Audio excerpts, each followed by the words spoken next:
Hi guys, good morning. So guys, ito, naghahanda na para magtrabaho na uli. So alam nyo ba guys, sa sitaw, habang tulog ka, ang negosyo mo tuloy-tuloy. Tulad nito, pakita ko sa inyo.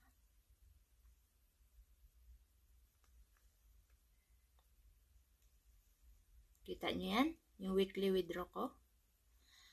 10,203 na. So, bukas, may bank na bukas. So, makapag-withdraw na tayo bukas.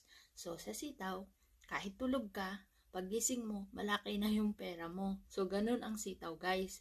So, natutulog ka, pero ang negosyo mo ay tuloy-tuloy.